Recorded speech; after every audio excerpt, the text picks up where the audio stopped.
This is Patrick Costello with LINC Systems. Today we're working with an 8900 printer with an RL Craig that's adjustable. This just happens to be an all stainless model.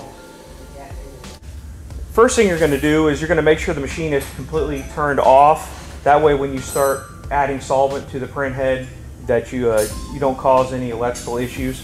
So we're going to take the print head out.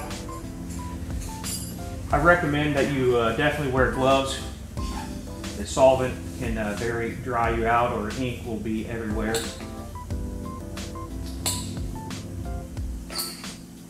We pull the cover off. Normally, if you're doing this regularly, the print head should be fairly clean. There should be very, very little ink actually on the print head. If there's a lot of ink, more than likely what's happened is your gutter has misaligned itself possibly, or another issue, but normally it should be very clean if you're doing this on a regular basis. So I'm going to start here at the top, washing the bottom of the nozzle, going down through your charging plates, cleaning, making sure the gutter doesn't have any buildup on it.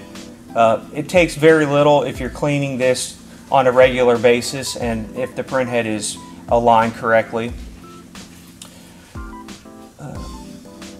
You've completely rinsed the print head. You just take something, a soft cloth, and just make sure you wipe down any excess solvent that is left on the unit. Then you can go ahead and put your print head back in its original cover.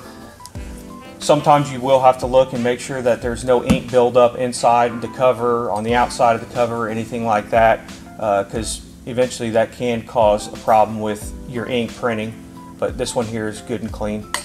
So we'll put that back on, and then you'll be ready to run the next time you start. In cleaning the print head, make sure you're using the correct solvent that is actually commissioned in your unit. If you have questions, please call LINC Systems and we can help you with your needs. Thank you.